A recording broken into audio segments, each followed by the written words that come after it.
Ladies and gentlemen, welcome to another edition of Beyond the Album Cover with Jarrell Mason, where we get inside the entertainment industry with those in the know and give them their flowers while they're here to be celebrated. So with me right now, I have a legend.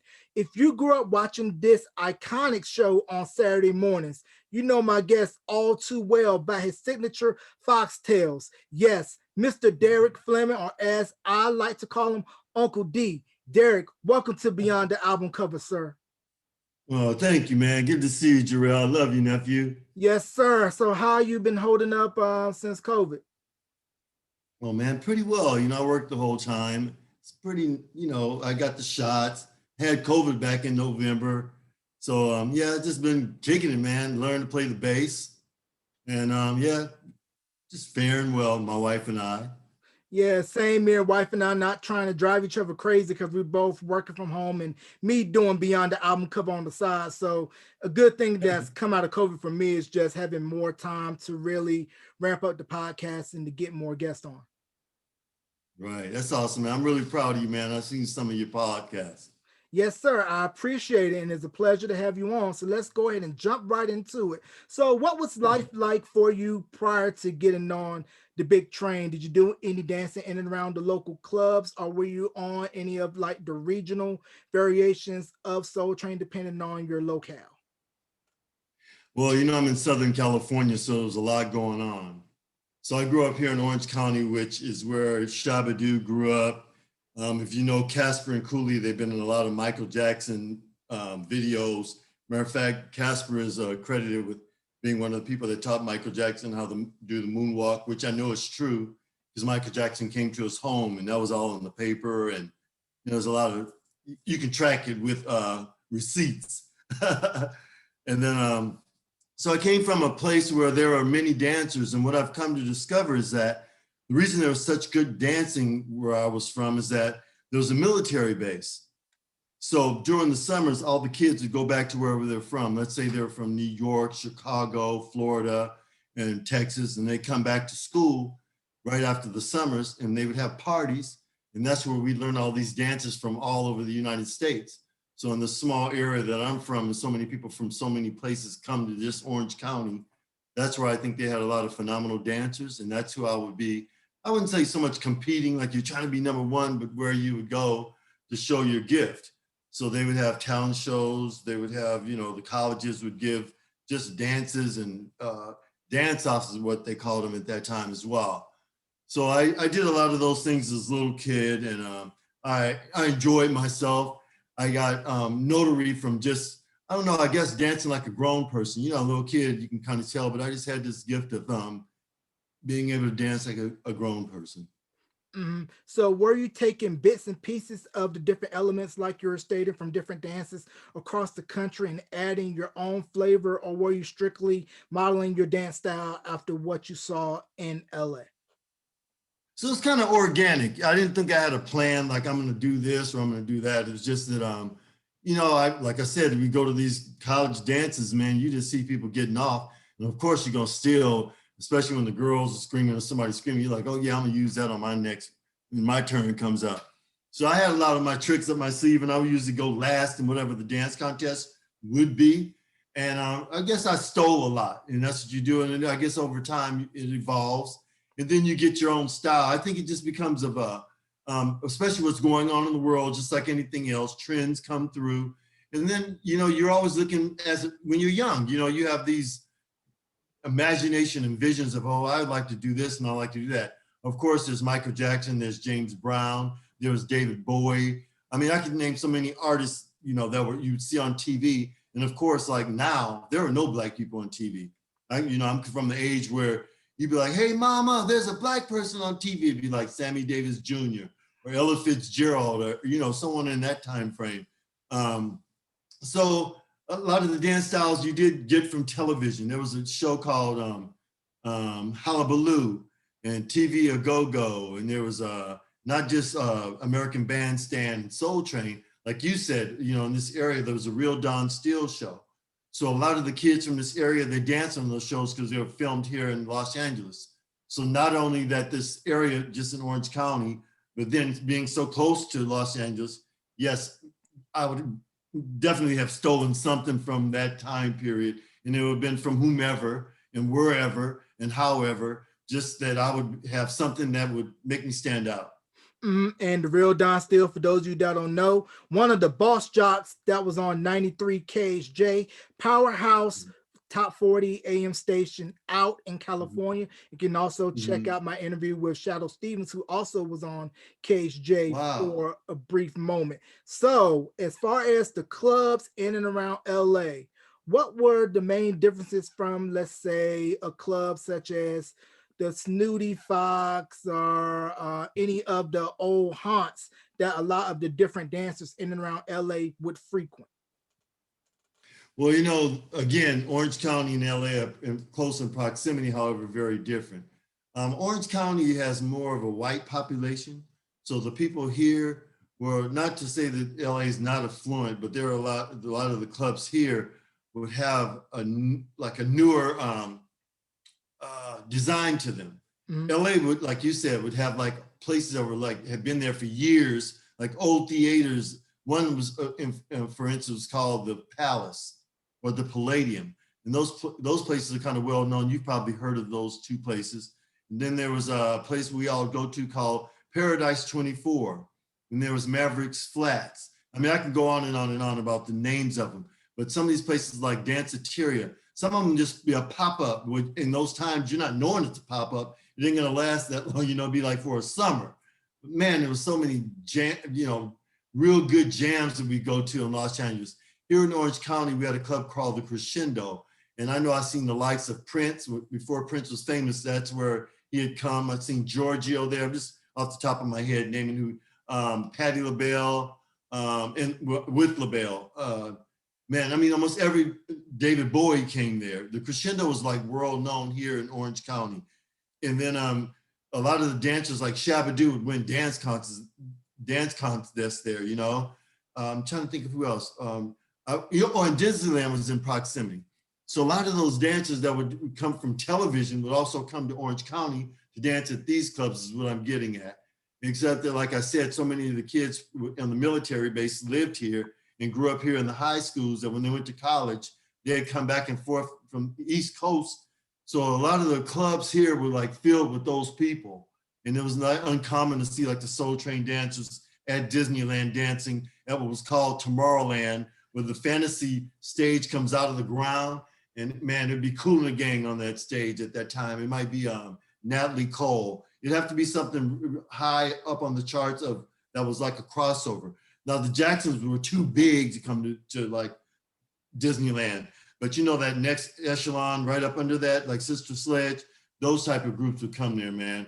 And it'd be just like you're at a club. So I'm trying to see on the one thing, we have this underground club called Alias Smith and Jones, was a place a lot of Black people here in Orange County went to. And then there were the clubs that were at the beach, was called like the NYC, which is New York Beach Club. There was the BBC Club, which is patterned after, God, what is his name? In Europe.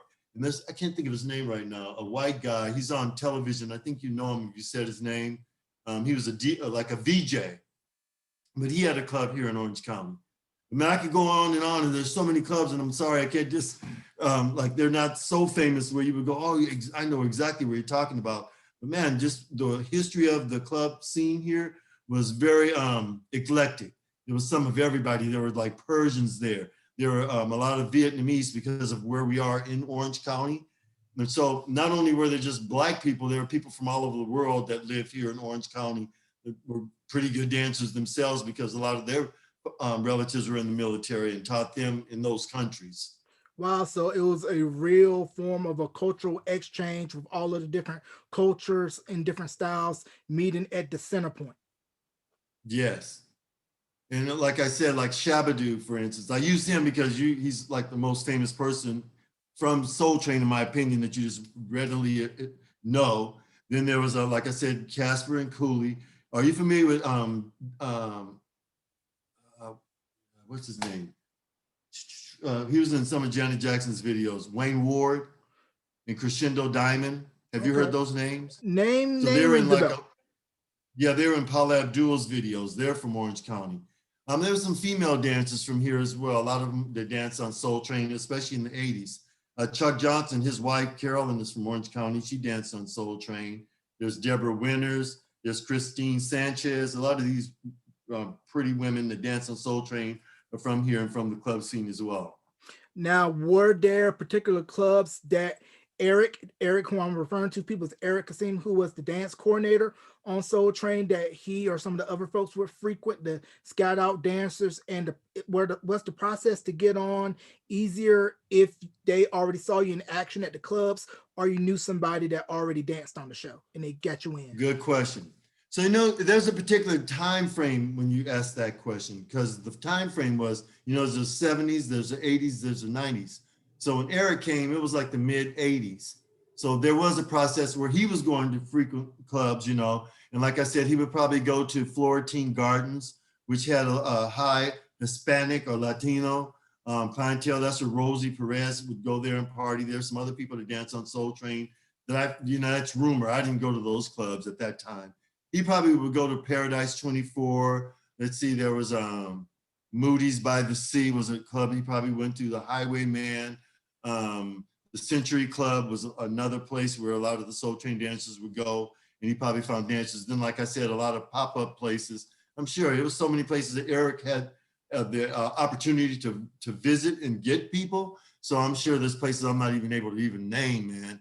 But yeah, the process was I've heard, I'll go through the timeline.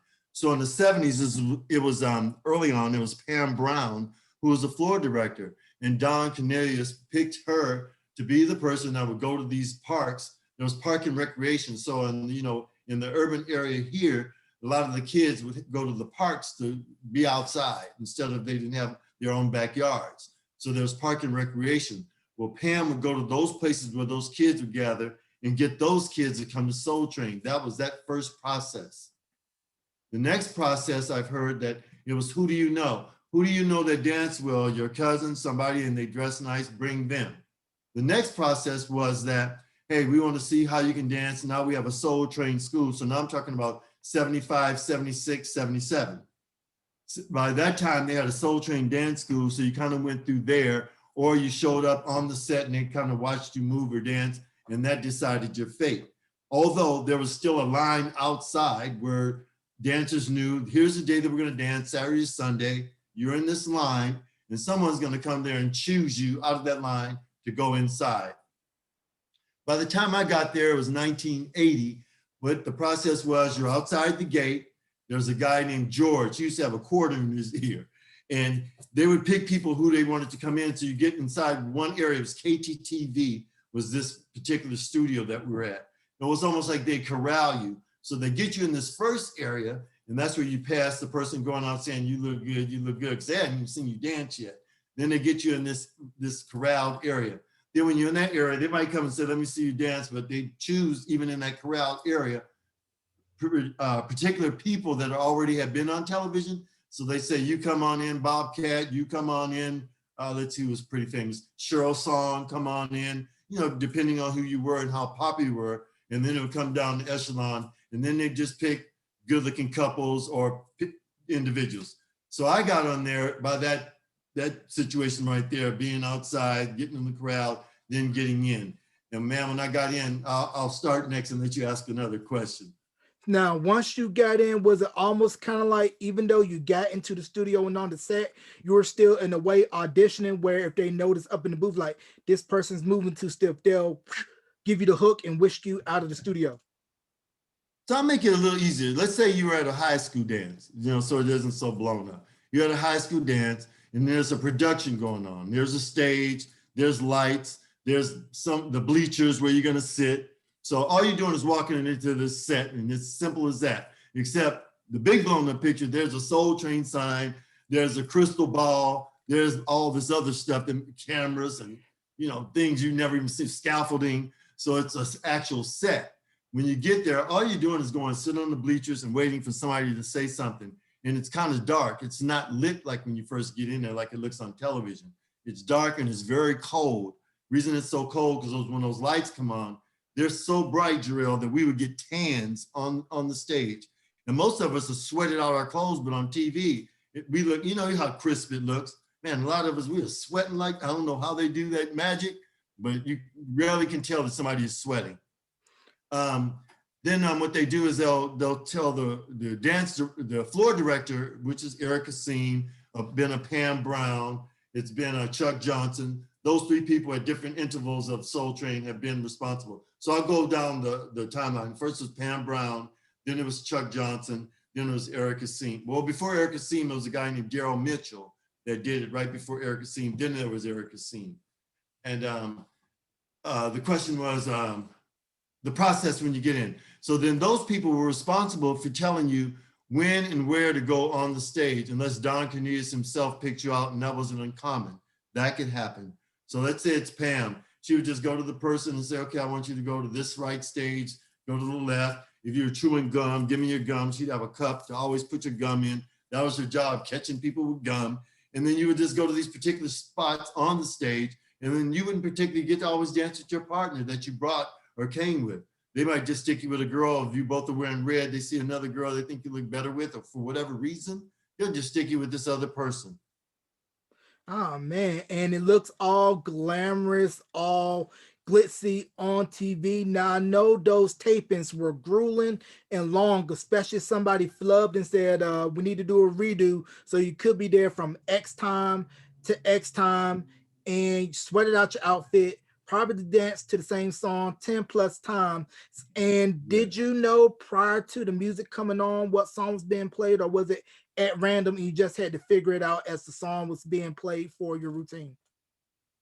So there's someone that is responsible for the music that's going to be played, or knows what's going to be played.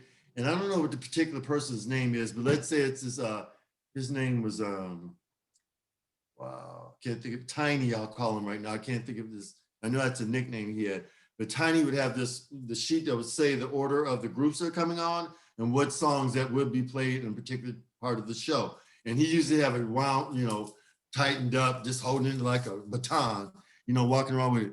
But I never wanted to know what songs were coming up, because then, in my opinion, everything I did was so freestyle. And not that I didn't want to, but I wasn't particularly like trying to figure out what song is going to play next. Most of us didn't really care, because most of it was going to be songs that we wouldn't even probably know, because they were just coming out before they even hit the radio. There are many songs like that. But if you knew who the artist was, you just get excited. So some people would know what artists were coming on. And so knowing what artists were coming on, what hit record they probably have on the radio concurrently. So that would kind of give you a forethought of saying, oh, this person's coming on.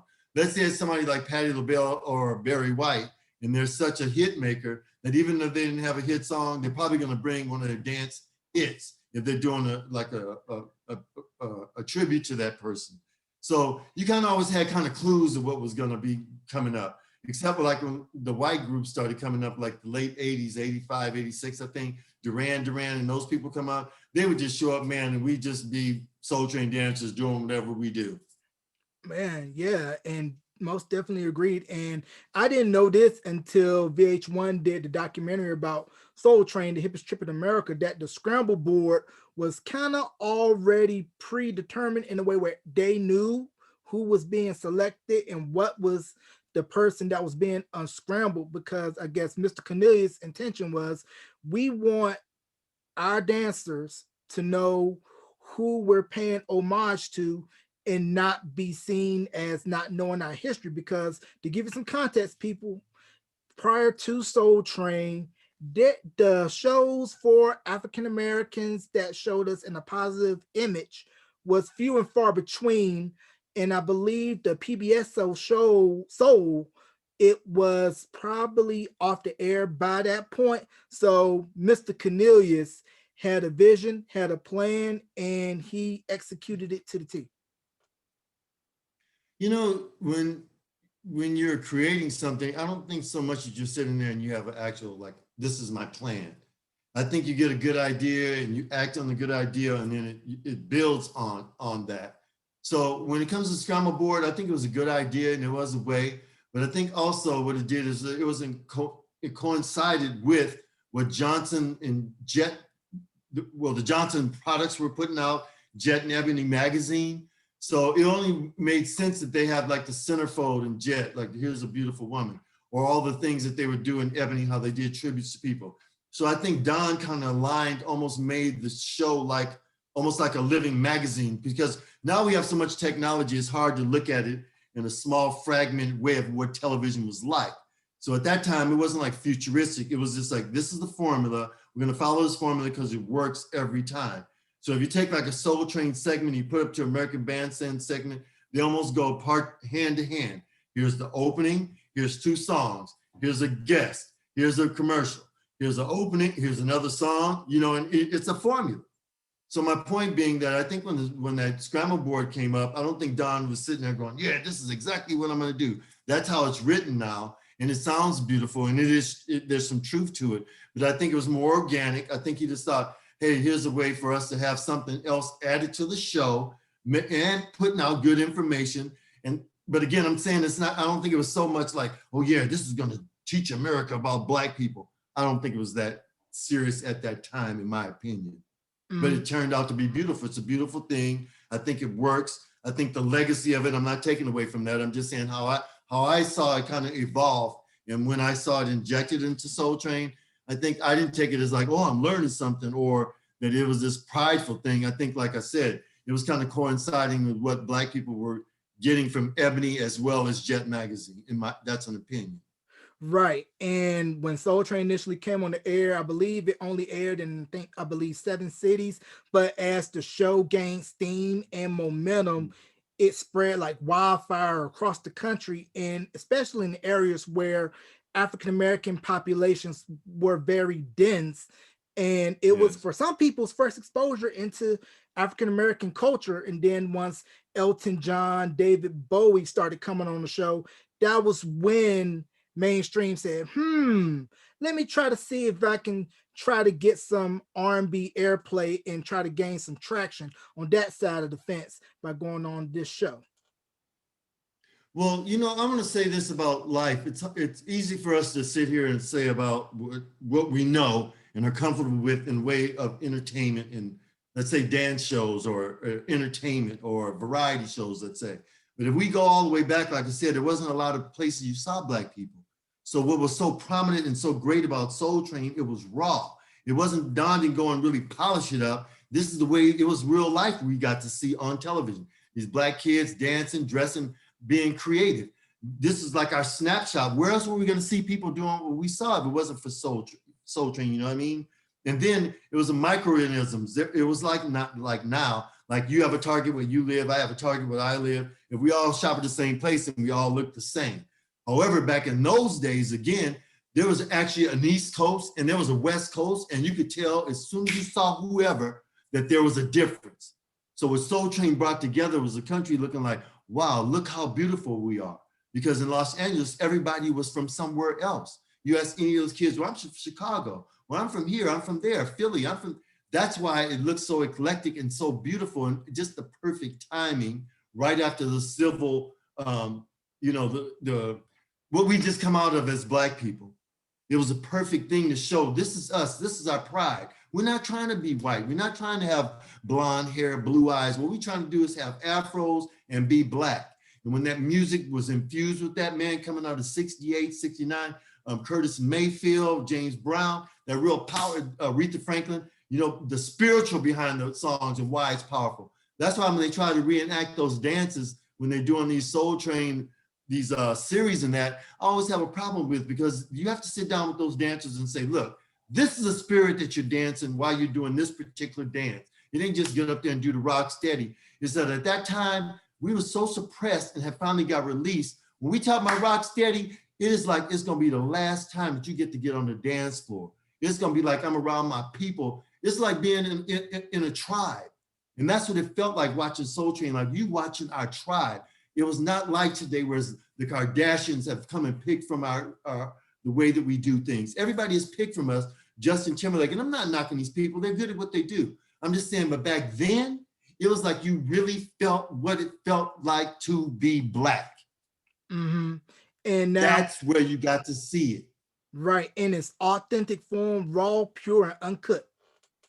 Yes, that's what was so magical about it. And then, like you even know, and then we talk a little little pieces of Soul Train, you start thinking, okay, like you said, the scramble board is like, it gives us knowledge. But not only that you're being filled with, oh, look how, women were being filled with, look how I can look. But we didn't have a lot to pull from. Where were we going to get different looks and different styles and different, I can go on and on about that. But where were we going to get that? But that you weren't even knowing what you're gathering, because remember, we didn't see a lot of each other on television.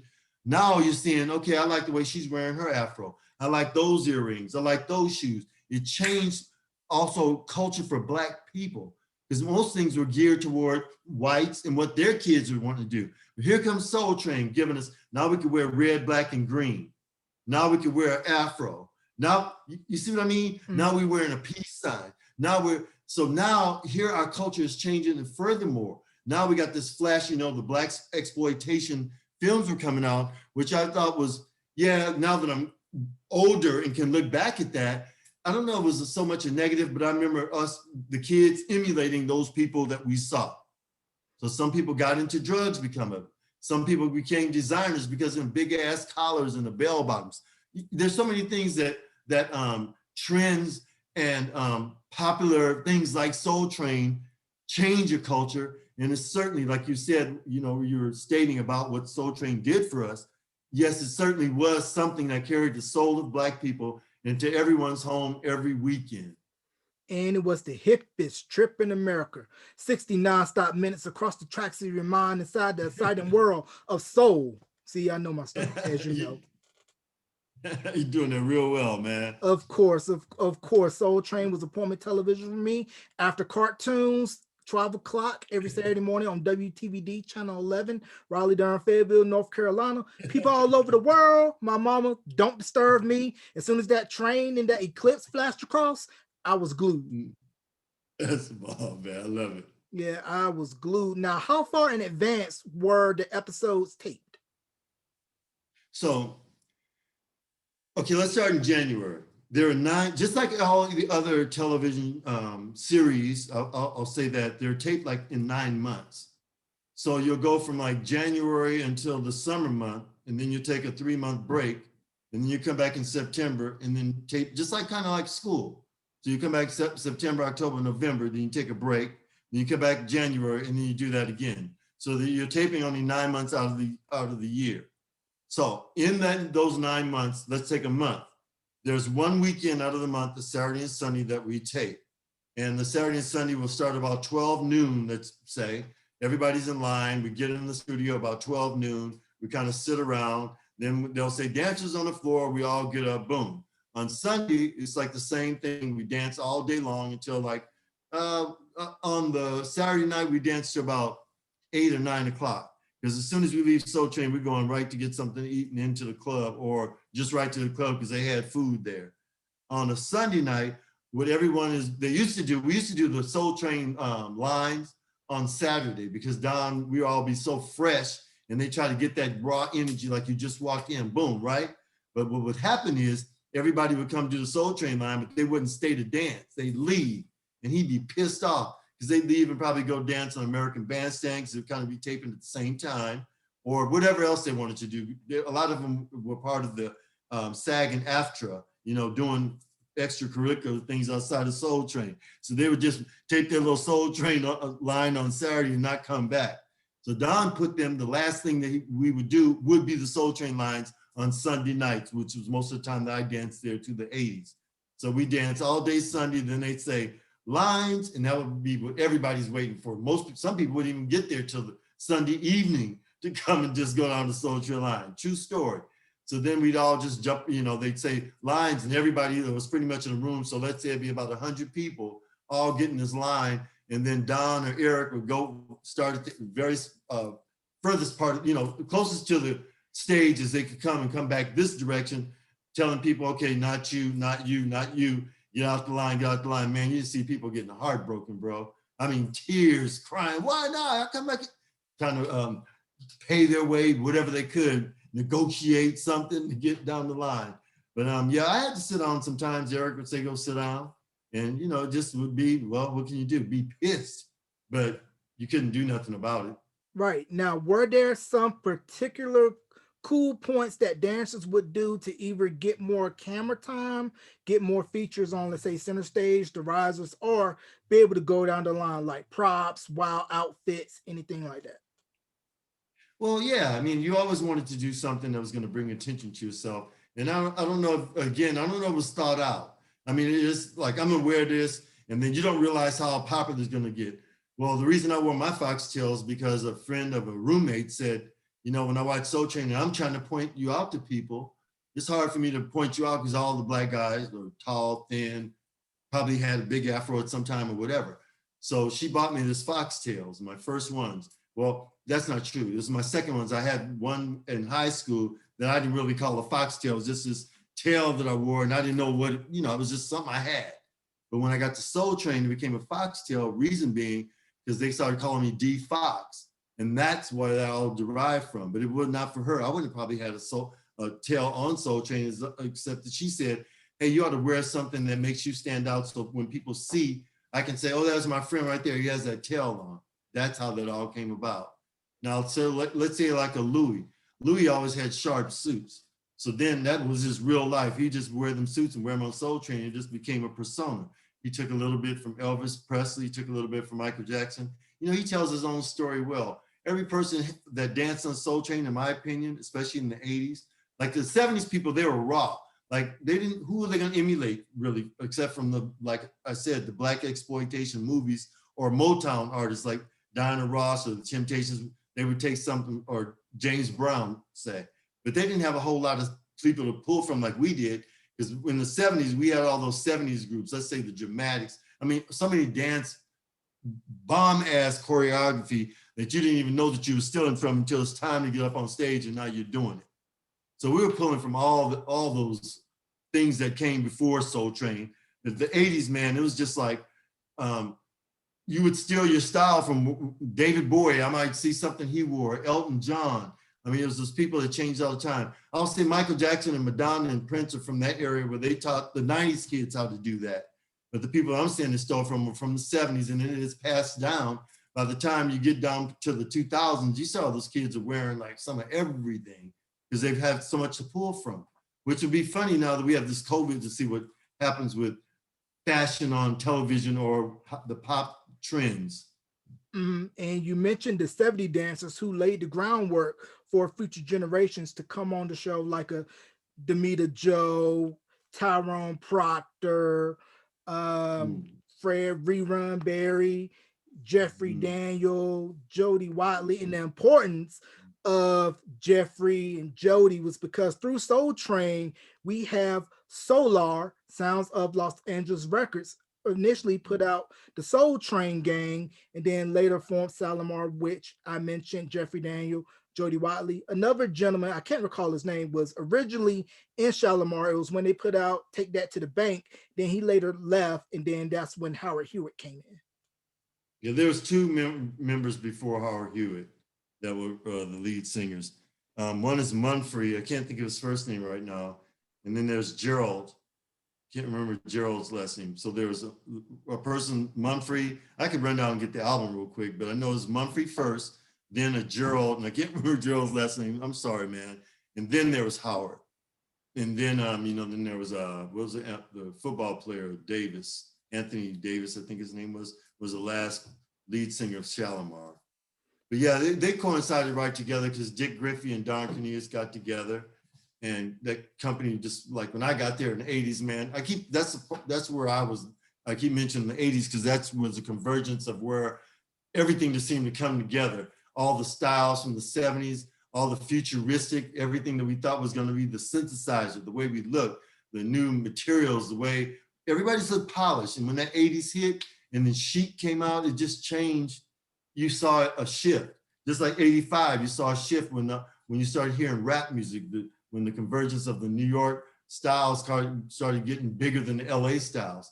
So it's just this New York, LA, New York, LA. Then they started putting overseas like a little bit of Paris. So it's just, it's just phenomenal to be this age that I am and watch all that play out and still be here to see what you guys get to see. Like this girl, Her. Oh my God. And what's his name? That Bruno Mars song. It just sounds so like R&B. So it's just phenomenal, man, to see all these things pulled together, even as a kid, like I'm saying, through the 70s, well, the 50s, the 60s, the 70s is what I got to see. And then here I am still alive, watching all this before my eyes. It's like, it's incredible. Right, because when I listen to artists like her, Bruno, Anderson Paak, they're pretty much reintroducing older sounds and styles to a newer generation, because Leave the Door Open is straight out of 70s soul. Oh, yeah. Yeah, everything about it, man. When you hear it, and it's like you're being fed, like it's like you've been having some like fast food for so long, and then somebody sit down like your grandma and say, hey, sit down, baby, and eat this food.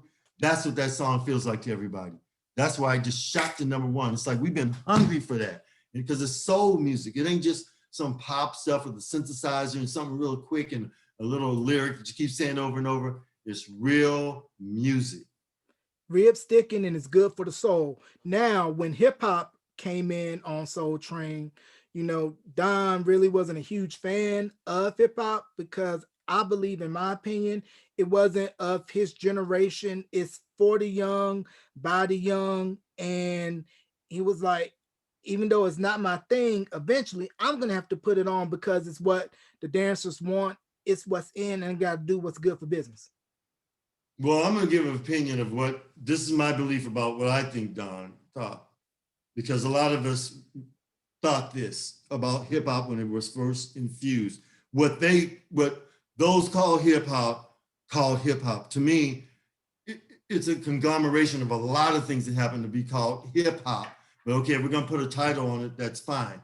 So when it introduced that sound, which was not melodic, it was a dum, dum, dum, dum. Don didn't hear the melodies. He didn't hear the flow, like you said, was used to. But to him, that was music. What was new is that kids are building something that they don't need melodies anymore. That was kind of a shock to the system. Like, what? What do you mean you don't need melodies? You don't need. So I don't think it was so much that he didn't like hip hop. It was just that he didn't see how it was going to be good for a dance show, because he didn't see what we would do. I'm talking about Black people. What would we be doing to that music is what I think was taking him aback. It was rap, it was sharp, it was beats. It wasn't, like I said, melodic, until they started, once rap started evolving, then they started, like, especially Puffy, he probably put most of the harmonies and the orchestrations. I'm using him as an example. Teddy Riley, these people were putting harmonies and melodies also in rap. But when it first came out, like a Curtis Blow, I'm Curtis Blow, and I want you to know that and Don didn't know because it was so choppy. He's like, well, how in the hell? Think about it if you just go back in time. So I don't think it was so much he didn't like it, he didn't understand it. Mm-hmm. And that's my opinion. Yeah, and once again, it's more of like the young and those who are in upper management or tastemakers. We got to understand this culture, because at the time, nobody knew that hip hop would still last to this day, some 4+ decades later, and it was still seen as a fad, and it was going to go the way of disco. Yeah, culture is never stagnant. That's not something new to your ears. It's never stagnant. It's always evolving. It's always changing. And I think a lot of things that become real popular, or where people make a lot of money on, let's say, is a lot of it's luck. It's where timing meets preparation, where somebody's taking the time and they go, I'm going to try this. If it was always just a target, you go, boom, think about how many people would have hit records, because their target is, I'm going to put out what I believe somebody loves. Well, no, that ain't it. It just depends on what people are feeling. That's why that hit went to #1, because it's something we've been hungry for. But when we were talking about Soul Train, what I thought it gave us, it was an insight to our Black lives that we didn't, where else are we going to see it? It's the only window that we have into Black people. Now we get Black entertainment television. And I think it didn't do us, in my opinion, it didn't do us justice, because most of the things that we promote on there are negativity. I think we could have took a higher road in the series programming of BET in its early stages. And that's in another opinion. I thought that's where Soul Train could have shined. And I think still, Viacom owns those tapes, and they're not even releasing them, really showing us how it used to be. So all we could take is what we know and what we believe, and not really look at it objectively, and quit letting everybody else make things about Soul Train and let it tell its own stories. Because there's bits and pieces even on YouTube. That's not really the story of Soul Train and how it clearly evolved. I don't even think the series of what they're doing even about the Soul Train story is really telling the real story from a dancer's point of view, especially. Now, Don, his creativity and everything, I see where they throw in things and interject things. Well, the time frames, a lot of that is off. And like I said, and even when they're doing the dances, so some of the authenticity of what we were as Black people, I think keeps getting watered down. Even when I went to the African American Museum, there was only a small section for Soul Train. And I'm thinking, wow, of all these Black people that come through, that was really the only place that we had to see one another. And it still keeps just being this little window. And I think it's a lot greater than that. Soul Train should definitely even be like a Grammy, have its own museum. It's that big, in my opinion. And I think it's just not regarded, it's regarded highly, but I think it should be regarded higher in that what it did for our Black culture and those people, artists, musicians, comedians, actors, all those people that came to Soul Train in whatever capacity, people that are unknown that became known even. And I think there's room for that. Right, I agree. And we could go down the list of all the famous alum that came through those doors and danced. Rosie Perez, Nick Cannon, Vivica A. Fox, Avion Crockett, yourself, Shabadoo, Rerun, Demita Joe, Tyrone Proctor. The list goes on and on of all the great dancers that came and made their names because of this show. You know, I want to say this about the camaraderie in making the show, because I don't think we touched on this. You know, when you're at home and you're getting ready to go to Soul Train, it was one of the most exciting. It was like getting ready to go to Christmas morning. I don't think we touch on that a lot. So being to show up and I would see Louis and Juliet and Cheryl Song, I was just excited in person when I saw them as I was when I'm on, you know, at home watching it on television. It wasn't just like, oh yeah, there's that person over there. It was a lot of excitement, man, and a lot of magic. And you got to see people's creativity. So it'd be like everybody walking up with you know, you look at everybody, it's like Easter almost every time you see it. So somebody has something new on. There's a few people that had repetition, or you see Otis and what costume is he gonna wear today? So if you can imagine all of us being in one room and that going on, there was a magic that I can't even describe when you're there. And it's like you're at let's say you know how you are in high school, you know, you have a rival school and you know those people that go to that rival school, but your school just feel like, yeah, this is our school. Well, that's how I felt to be part of Soul Train, that it really was like a fraternity or sorority. There is a camaraderie. And once you have that experience, there's something about it that you can just look at the other person that you're on stage with and know like, wow, remember those days. It was that exciting being there.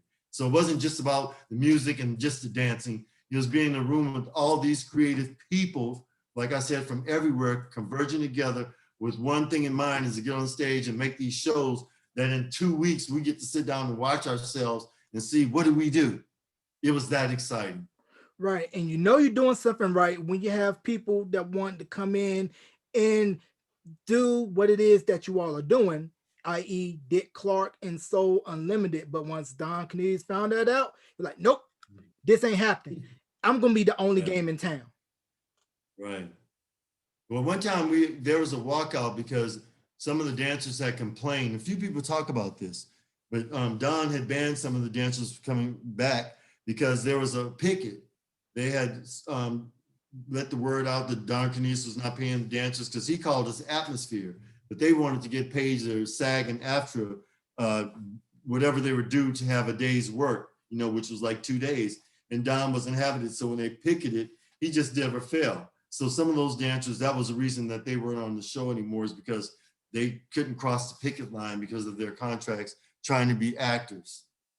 Right. And of course, with dancing on the show, it wasn't paid. So I'm sure a lot of folks supplemented by having regular day gigs or doing dance gigs on the side, but kind of keep it on the hush, because if Don probably found out, that probably would have been, nope, you can't come back and dance on the show. I don't think most of us that came on, here's another opinion.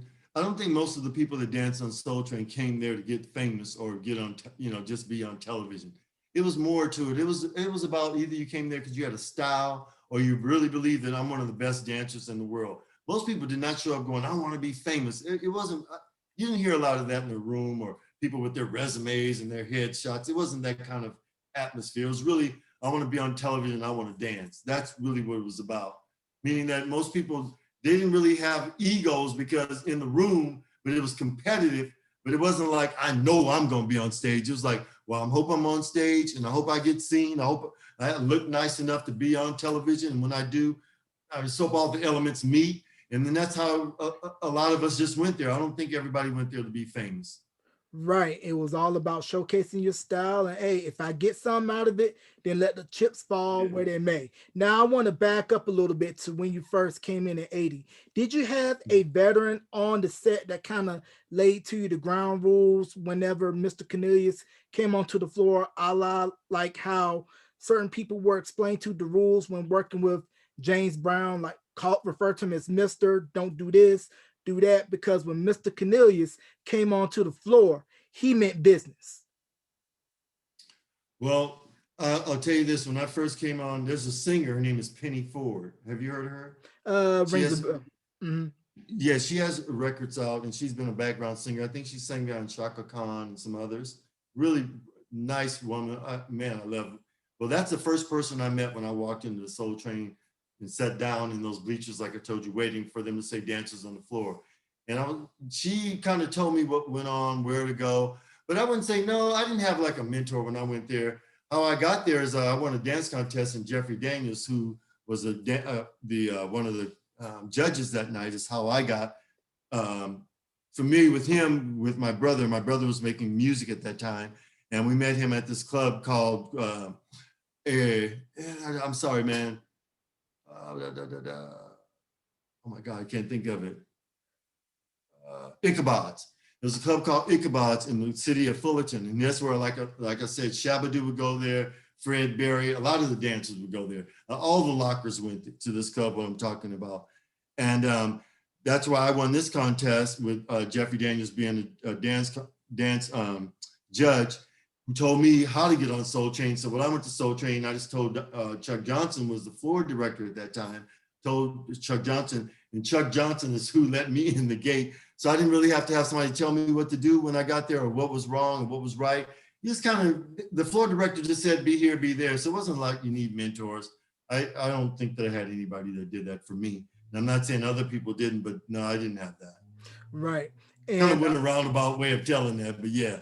But no, it's all good. That's what we do here at Beyond the Album Cover. We get all of the stories. And the story I want to know about the infamous two-piece KFC box and the soda.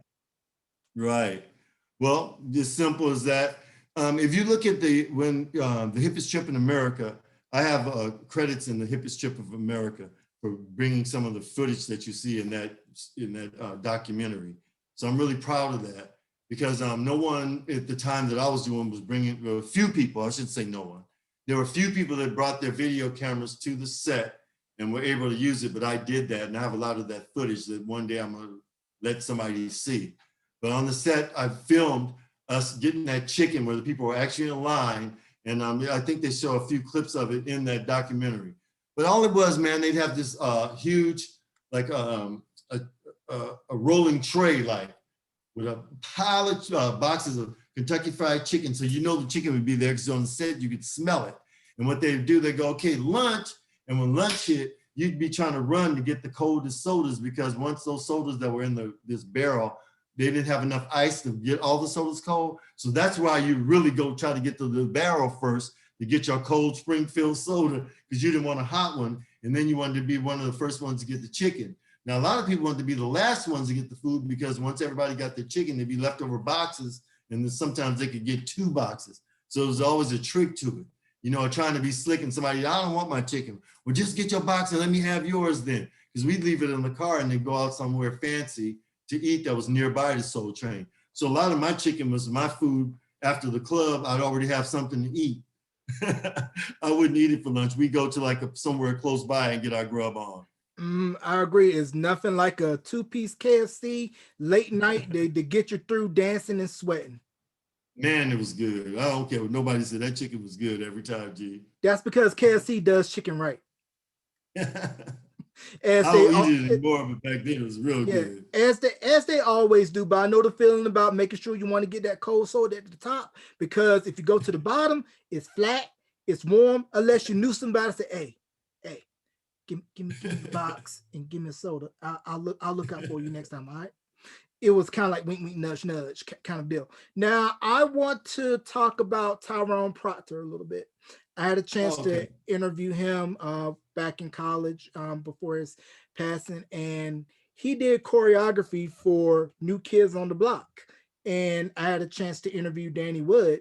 And when Danny told me about the move for the right stuff, a lot of people outside of urban America would know it from them, but it was from Morris Day and the Time, Jungle Love. But before that, it was a dance, I believe, called the Penguin. And I saw in a couple of 70s Soul Train episodes, a lot of the dancers doing that move. So it's almost as if like, hey, we're going to take urban culture, introduce it to the masses, but at the same time, pay homage to where it all started from. And that's the one thing I always appreciate about New Kids on the Block and other artists that say, hey, it didn't start with us. We're just exposing you all to something that you may not have had no idea about. Well, yeah, Tyrone, you know, like with Jody and Jeffrey, they did bring, like I said, Soul Train was this little window that we had about being Black, that timing meant preparation. And a lot of the things that they did, like, again, they weren't planning it. They were just living their lives and creating these moves that are still, let's say, valuable and still done today. And those, so when I see a group like you said, like a New Kids on the Block doing old moves, it makes me smile because I know where it derived from, because I'm one of those old schoolers that got to see all of it happen. And I'm very proud when even, I don't care what group it is, when they're doing something that they've seen from Soul Train, because nobody owns it. It's just something that, again, it's soulful. And it's something that, why wouldn't somebody want to do that? You know, like I heard Bruno Mars say a quote this morning. I was listening to him and Anderson .Paak say this. He said, well, people are getting on me for, you know, appropriating Black people and how you guys do things. He said, but why wouldn't I not want to? He goes, just like Michael Jordan being the best in basketball. If I'm trying to play basketball and I'm not trying to be a Michael Jordan, what is the point? So he's right. If that's the best, if the best music is R&B and the best moves are how we do things, then why would he not want to do that? And wouldn't it be lost if somebody's not doing it? Because all they're doing is watering it down. At least when he's doing it with almost expertise. He's doing it not just trying to do something to make people get a buck. He's doing it because this is his craft. And so I appreciate it when people like the New Kids on the Block are giving homage and letting people know that, hey, this is exactly how it is because they've learned from somebody that was there. Mm-hmm. Now, was it always weird for the current dancers on the set to see, let's say, the former dancers on the show that had success in other avenues like a Shabba-Doo once Breaking Head, or Jeffrey and Jody with Salomar, then later Jody with her solo career? Because I remember in the documentary on VH1, Jeffrey said that whenever Shalimar wasn't on tour, he would come back and sneak on set and dance. Yeah, because one of the times in 1980, if you look, me and Jeffrey, that was the only time that I was on stage. He and I were on stage at the same time. And it was so much fun, man. But no, when they would come back to visit, man, it was like, again, it was like a sorority, a fraternity. If a frat brother shows up, he's like, man, what's up? Get up here. You want to see that person because you, and so let's say when I got there in 1980, so when I would see, like you said, a Shabba-Doo or a Pat Davis, especially, or a Demeter Joe Freeman or a Tyrone Proctor, bro, yes, it was excitement in the room. Now when a Rosie Perez or let's say a Louis Ski Carr show up or a Cheryl Song, well, I dance right next to them. So it's a little bit of different feeling because I didn't sit and admire them, although I danced next to them and admire them, but it's a lot different than like what you're saying. Because to me, those people, Thelma Davis, some of these people that went before me in the 70s, man, I was just sitting at the TV in awe of these people. And then even in person, you know, I got to know all of them personally. So I have my own personal relationship with each of them, you know, in my mind, and in real life, I can say, well, we did this, this, and this. But I would say I really, truly admire them as the stars that they should be. I really admire them. But the ones that I dance next to, it's a little harder for me because they seem like they're just people I grew up with. And then the people that came after me that even might be famous that came on Soul Train, I don't really know them. And it's few people that I look at as stars because I was surrounded by it. So I have a different view of it. But I appreciate almost everyone that came through the doors of Soul Train. And I think every time that they came back to visit, there was some excitement, no matter which one that it was. Right, because it always seemed, at least from my vantage point being a viewer, that whenever, former dancers that had success come back to perform on the show, whatever, it seemed like Don got extra jazz because it feels like, hey, my son or daughter went out to the world, made a name for themselves, and they're coming back home. Yes, yes. You really, that was real. Just like you're saying, you could feel it through the television that he was genuinely happy for the people that have come through Soul Train. So, there's some unknown people that have come through Soul Train they get little talk about. So the leader of the Bus Boys, did you know, I can't remember, man, I hate when I bring up something, I don't know Yeah, the I know first the name. Bus Boys. I think they did the record for 48 hours for Eddie Murphy, I think. So the lead singer of the Bus Boys danced on Soul Train. There's a great singer named Donna Allen. She danced on Soul Train. So a lot of people that weren't even well known by even Black people have come through the doors of Soul Train. So even when Don saw those people, he was happy. Even some designers of clothes, when he just see people that he recognized that danced on the show and they came back, it was like I would say not like a dad, but like an uncle that saw one of his kids go out there and do something and come back. Even if you were looking well, because I remember I came back, I had been gone for like 3 years and I came back just to visit. And when I did, I had this long hair and a full on beard. And, man, go up on stage looking like Jesus. So I want to see this episode. It was in 93 that I looked like Jesus when John Cornelius said that to me. And I saw it once on television, but I'd like to see that again. So he would do things like that. He would see you and have welcome arms for you if he did. Right. And also should I would be remiss if I didn't mention Jermaine Stewart. Oh yeah. Jermaine Stewart was, yeah, a lot of those people, like I said, you'll see them in clubs. So I saw them before they were famous, but they were famous to me because they were on Soul Train. But when they made it big, man, yeah, everybody was excited for him. Like O'Brien, he has sings one of the theme songs. He's from my neighborhood also. I didn't mention him with Casper and Cooley and those because he wasn't a dancer that was on Soul Train, but definitely a big part of, the Soul Train history of it. He's from our neighborhood as well. Matter of fact, I think he just lived a few blocks from Casper, which is Jerome Candidate and Derek Jackson, Casper and Cooley. But yeah, we're all from the same area. Wow. And the theme song you're referring to that O'Brien did for Soul Train. Soul Train's are coming from 83 to 87. Now, the theme that I grew up with was TSOP 87 with George Duke and Howard Hewitt does the vocals on that. Now, did you all get a heads up whenever there was a change in set or theme, or you just found out first day of taping, oh, we got a new set and a new theme? Yeah, you'd walk in, you'd not know. It would just, you could kind of tell because sometimes one of the sets started getting really raggedy, like, wow, they're gonna change it.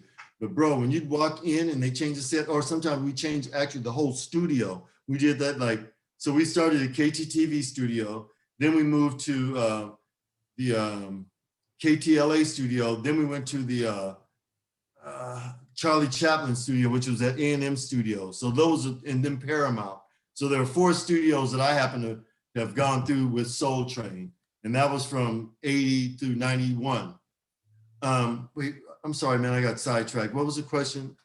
The question was, did you get a heads up prior to showing up to taping that we got a new set or a new theme for the show? No, never. It was always a surprise to most, I believe. Now, Cheryl Song might be one of the people that kind of would know because she worked in the office. So if I had to say who would have known if there was a new set or a new theme song, she might be the person, but everyone else, we weren't privy to things that were working in the office and that. We would just walk in and next thing you know, boom, it'd be a new set and be just happy because like, wow, I wonder what the new theme song is going to sound like. So a lot of what we did on Soul Train for the dancers were surprises. Absolutely surprises, first time seeing it, a lot of first time hearing, and a lot of first time experiencing. Right. And I don't know if this was more than just rumor or was this supposed to happen. Was Teddy Riley supposed to do a Soul Train theme song at one point? Was that truth or was that merely hearsay in certain circles? Well, I'll say this. I heard it was a rumor. I happen to have known Teddy Riley back in those days. I'd see him in a lot of places, but I never would have known that. I mean, I don't think he was telling his business. So only person would know that would be Teddy Riley, Don Cornelius, or if Teddy Riley totally today, because there would be no way for me to have known that. No, I don't know. but I believe it because I'm sure a lot of people submitted. There's a lot of Soul Train theme songs that people submitted to Don, believe it or not. And you'll find them if you type in, like, I think Soul Train, a lot of those songs, like on YouTube or Google, a lot of those songs that are titled Soul Train is probably something that they submitted to Don to be a theme song. Wow. Because I remember when the new theme, Would You Like to Dance, came out in 93, Everett Harp with the, I believe, sax solo, Dr. Freeze, I believe, did the production. Then you had Naughty by Nature doing the rap. And for me, that was refreshing to hear, rap over, the famous Soul Train theme, and then to see the new open with the different clips interspersed over the years. It was felt like it was a breath of fresh air coming from TSOP 87 to the new theme in 93, which was used almost up until the end of the show run in 06, I believe, because I think at that time they did an updated version of TSOP. Right. Again, it was how it evolved, to some, like, old ears, like I had old ears. That wasn't melodic for me. It was like dum, dum, dum, dum, dum, dum, choppy. But yeah, you had new ears, you're the newer generation. So the way we see and perceive things are differently. I wanted that old, I'm used to that melodic, like, music now. It's coming back to the way it sounded. So I think it's just a preference of ear. And I think it was great because I want kids to have what's new. I wouldn't have wanted someone to stop me from, like, when we changed from 1970, it just seemed like when the Jackson 5 came out, there was one way that Black kids were. Once the Jackson 5 came out, it changed the way Black kids were perceived forever. So there's certain time periods where society changes. You just don't realize it, but it's changing, like, right now. This COVID thing is really, I'm bringing that up because it's changing everything right now. What's going to happen now? Everybody's been locked up. We're seeing it now. Look at the music that's coming out now that people just been in the house. Beautiful, soul felt music, because people are now spilling what's inside of them, not just making quick bucks again. And I think that's what's going to come from this. A lot of negative is going to come out of it. But again, I would like to see a dance show come out now that we're all getting back together. I think it would be the perfect timing to have something like that. Right. I definitely agree with you. And when I was looking at the VH1 documentary, Don Cornelius was stating how when TSOP came out initially by MFSB, produced by Gamble and Huff, he regretted not lending the Soul Train name to the song, because I believe at the time he was saying how he was very guarded and protective of the name.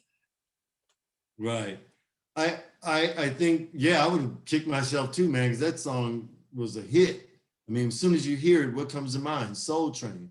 So yeah, I think he missed something that would have been greater for him. But I think no less that it still is, we all think of Don Cornelius when we hear it. So maybe he didn't get the money, but what's the money? But what it really stood for, I think he got everything and more that he could have gotten out of that theme song. Right. And I want to go to a particular group that I felt grew up on Soul Train, New Edition, because when they first came on the show doing Candy Girl, when Lusky went up on stage and Don was like, Big Louie, don't go on stage with the dancers. And then to see their evolution when Johnny Gill came into the group and all of the solo acts that splintered off. So what was it like for you as a dancer to see their evolution as a group, but also as solo acts that branched off of that tree known as New Edition? Well, you know what was so cool? That same day that Louis jumped on stage, New Edition was just giving all the dancers props. I mean, Louis got his up on stage, but dude, they came up to me, Ralph. I was feeling like this. I have pictures with them from that time, of the taping. And it's magical, man, when somebody famous comes to you. Because they were little, like kids to me, literally like kids. Like, I think I was probably 20, I was almost 30 years old when New Edition hit.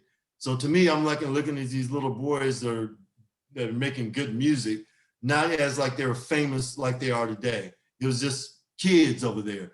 But to see who they are and how they evolved, because I mean, look how many groups have come through Soul Train. I'll just throw out some like Shy and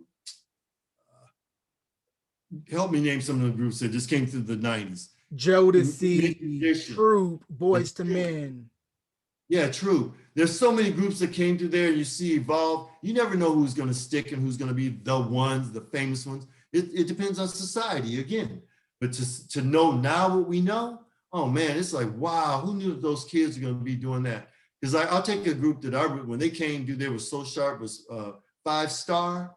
Oh yeah. I just knew 5 Star was just going to be like the most famous Black group in the world. I mean, they did some stuff, but they didn't just blow up like I thought, because they were as polished as they were, as the music was so tight. Everything, all the elements were there. And then again, I think Shalimar missed it by just a mark. I think if Shalimar had done one more album with Jody and Jeffrey, and you know, the 3 of them and Howard Hewitt, I think they would be astronomical stars if they had done one more album. They were right there where they were just going to go boom, because they were right there with Michael Jackson, just start setting it off. And that Solar sound was so good and so perfect. I think that breakup of them was really not good for, well, we know now it's all fine, but man, I always have the wonderment had Shalimar had stuck together. That's one of my biggest wishes, is that I really wanted that big fame for them. I mean, nothing to take away from them, man, but that at that time, to me, that was one of the greatest, even though they didn't do the music, but one of the greatest pop groups ever is Shalimar. I think they're so underrated. I definitely agree. And speaking of the UK, you spoke about 5 Star. Jeffrey Daniel, he hosted a British version of Soul Train called 620 Soul Train. Now, did Don have any affiliation with that, or was that completely an idea that Jeffrey had to say, let me see how I can take Soul Train over here and put it over in the UK, because over there on Top of the Pops, it would be rare to see any Black artists on Top of the Pops, because that was more of their version of American Bandstand over in the UK. So I can't speak on things I really don't know, but rumors, you know, things I've heard through the years. I heard Don was fine with what Jeffrey did. I don't know their negotiation of what that did, but I always have heard that Don appreciated and trusted Jeffrey to be the one, if anybody, to do it, would have been Jeffrey. When Jeffrey became the Soul Train, Don always trusted Jeffrey's creativity. He didn't put a bridle on Jeffrey's creativity. Just like Louis. Louis could kind of do what he wanted. They weren't doing that when the camera wasn't on, but Don allowed them to do certain things. Well, he did that with Louis as well. I didn't really have that freedom to jump around. Plus, that's not really my personality as well. You know, meaning jump around, I don't mean like just jump around, but I mean to be able to make skits evolve while you're watching TV. My thing was just dancing, wearing the styles. Jeffrey and Louis are really very creative souls that are always thinking and wanting to leave people with a lasting experience. Mm-hmm. That's those 2 characters, in my opinion. Right. And what was your take when the Soul Train Music Awards was first created in '87? Oh, that's a good question. I was just looking at this ticket I have from that time. You know, it's very hurtful, Jarrell, to tell you, for the dancers, because none of us got to participate in the actual show. It just felt like, here we are doing all this dancing, doing all the work, and then you go get paid, trained choreographer, dancers to just dress and do what we do. So it was twofold. We were sitting in the seats, and our hearts were hurting, because it's like, we ain't even getting recognized, and we do all the work. Why aren't we doing openings? Why aren't we dancing with some of the groups just like we do on television? So it was that, but then the good part was, at least there is an award show, and at least we do get to see those people, because it took Soul Train to another level. If it would just have been a dance show, it would just been a dance show. But to give those awards and make it the only place where a Black artist could receive a Black award is Soul Train. And it's, again, like we talked at the top of however long we've been talking, is why that's important, because it is the foundation of Black television. Is one of the platforms is Soul Train. Mm-hmm. Now, so yeah, it hurt. Yes, so bittersweet. So I want to switch gears to something a little bit comical. What was your take when In Living Color did the spoof of Soul Train and they called it Old Train? It meant I was on the show. Was it? I had just left the show about 2 or 3 years when that viewed, because I remember I just got married. It was just funny to me. I didn't take it to heart or funny. I thought, hey, we finally made Soul Train is everywhere now. It's in comedy, it's in records, it's in movies. Where is there not Soul Train mentioned? So it was just another thing like that. It didn't affect me at all. Now, how did you know for you when it was time to exit? I was old. I think that you just see kids in hip hop. Like I'll use a few names. I'll use Terrell Ferguson to say these kids are coming. Alfie Lewis, Erica, Monique Chambers, Mo Q. Those dancers' energy was so high that it was incredible the way that they danced. By that time, I was 30 something, and I just didn't have that type of energy to dance to hip hop music that was coming out in the 90s. That when that what was it called? New Jack Swing was coming out. Dude, that was very physical. You see very few people over the age of 25 right now dancing like that, and how long we had to dance on Soul Train doing that for 12 hours.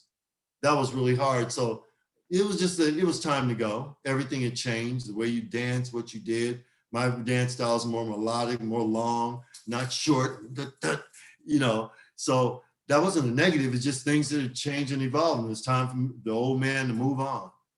Right. You graduated to your next phase. Let the young bucks handle it. I'm gonna ride off in the sunset. Yeah. And it's always, it's beautiful. I love change is good. I love seeing them. I was fans of theirs. And that's why I named those people. I'm still fans of theirs because they were the last people that I really turned in to see, especially Mo Q and Alfie. I still think they're, whatever age they are now, they're still phenomenal dancers. They can get out there and make people just drop drawers, not flipping on their heads and doing all this stuff they learn on TikTok. I'm talking about just get on the floor and flat foot dance. Those two people are incredible dancers. Right. I definitely agree. Now, my favorite moment of Soul Train for me, it was from the 70s. I believe it was Mary Wilson of the Supremes. It was when she had Don Cornelius go down the line with her. And for me, it was almost like going into Willy Wonka's chocolate factory or seeing Paisley Park before it became open to the public, and how you would rarely see Don really, cut loose. Oh, I see.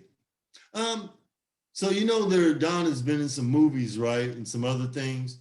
So I was privy to see Don like play basketball on Soul Train and before that. So it was, I don't know.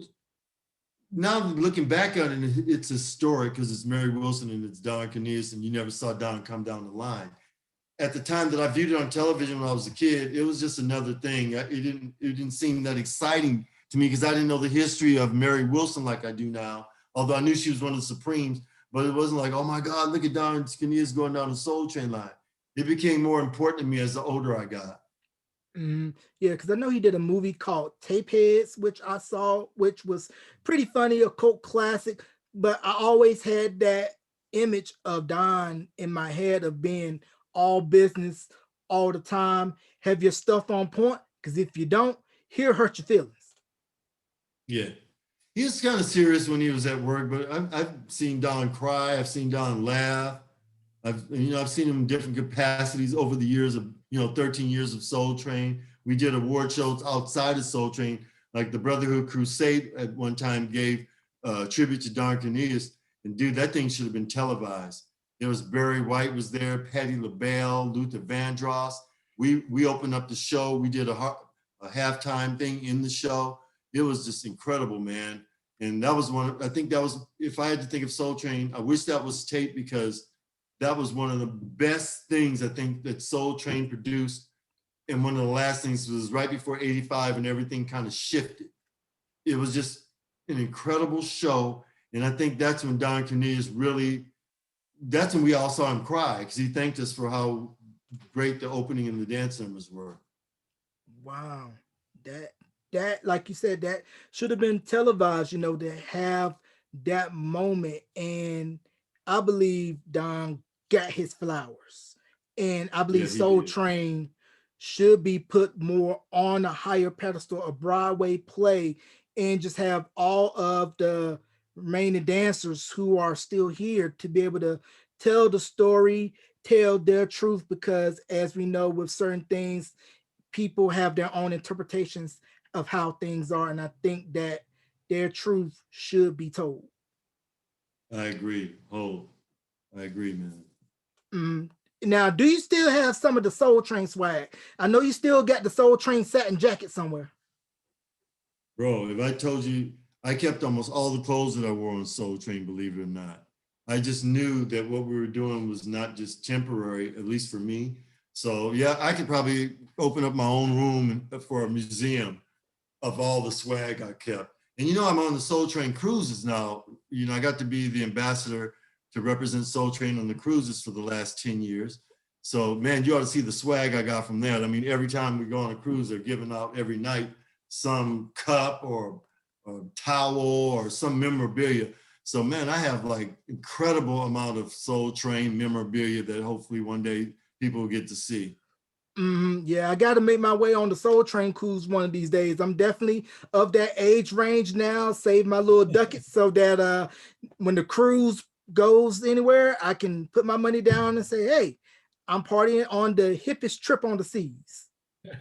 You're gonna love it, man. It's so much fun. Yeah, I bet, man. Fun, music, activities, and you never know who's going to be on the ship. You may bump into so and so here, you may bump into so and so there, see a performance by Yeah, so and so on the observation deck, and you're like, man, I'm in close proximity with these people, and I never thought that I would be that. Being yeah, from a viewer of the show to being on a cruise ship with thousands of fans. yeah. And it's not so much that people are going, oh, there's a person from Soul Train. It really is just a good time of people. You don't know who was on Soul Train and who wasn't.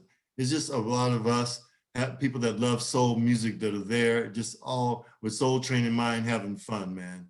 It's just a really good time. And one more thing, and I want to get you out on this. So, Okay. in your opinion, if you can put Soul Train's legacy in 3 words, what would it be and why? Love, peace, and soul, because that is really what the culmination of Soul Train. There was lots of love on the set and being a part of Soul Train and the production and the legacy of Soul Train.